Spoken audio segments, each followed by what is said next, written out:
देखिए, पिछले काफी समय से जब से नरेंद्र मोदी जी देश के प्रधानमंत्री बने हैं, उस समय से लेकर के कुछ जो लीक से हट करके काम होते हैं, वो पूरे देश की जनता प्रधानमंत्री जी के निर्देश पर कर रही है।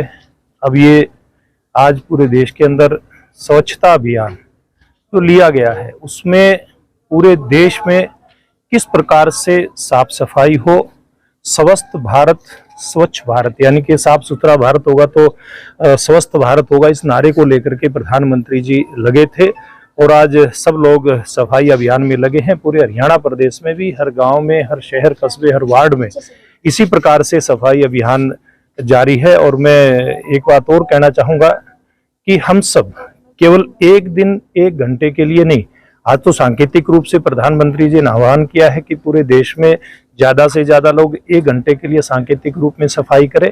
इस सफाई अभियान को अपने जीवन का हिस्सा बनाएं और ना केवल ये जो है सफाई है, जिस तरह कूड़ा करकट साफ करना है, इस तक सीमित नहीं रहना।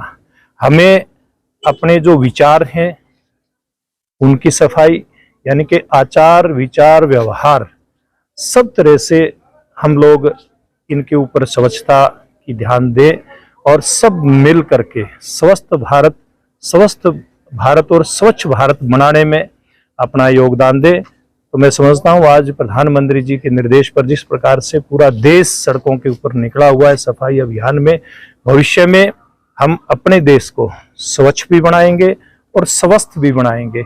और दूसरी तरफ प्रधानमंत्री जी कैसे देश के अंदर जो भ्रष्टाचार रूपी गंदगी फैली थी उसकी सफाई हो, कैसे विचारों की गंदगी फैली हुई थी उसकी सफाई हो, इस अभियान के ऊपर भी जोर दे रहे हैं। क्योंकि हमारे देश की जो सनातन जो संस्कृति है वो हमें इस बात का संदेश देती है कि हम पूरी तरह से अपने देश को एकात्म भाव से लेकर के आगे बढ़ें। और मैं समझता हूं इस दिशा में प्रधानमंत्री जी के निर्देश पर देशवासियों ने कदम बढ़ा दिए हैं। सर, जो पहले दिक्कत आई थी शहर के अंदर वो थी डंपिंग यार्ड की। अब डंपिंग यार्ड यानी कि जहां कूड़ा करकट सफाई करके डालना है उसकी जगह नहीं थी। अब नगर परिषद ने वो जगह फाइनल कर दी, वहां काफी दिन से कूड़ा डाला जा रहा है और उसके बाद से लेकर के अब तक शहर की सफाई व्यवस्था में गुणात्मक सुधार देखने को मिल रहा है। और मैं समझता हूं जो घर घर कचरा उठाने का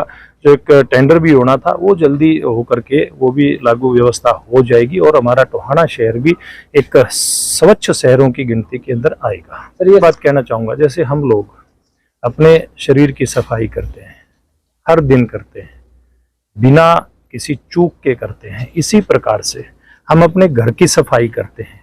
इस समाज को, प्रदेश को, इस देश को हम अपना घर और अपनी व्यक्तिगत इसको पूंजी मान करके, व्यक्तिगत हमारी अपनी एक अमानत मान करके इसकी सफाई करेंगे। सब लोग अपने आसपास सफाई करें।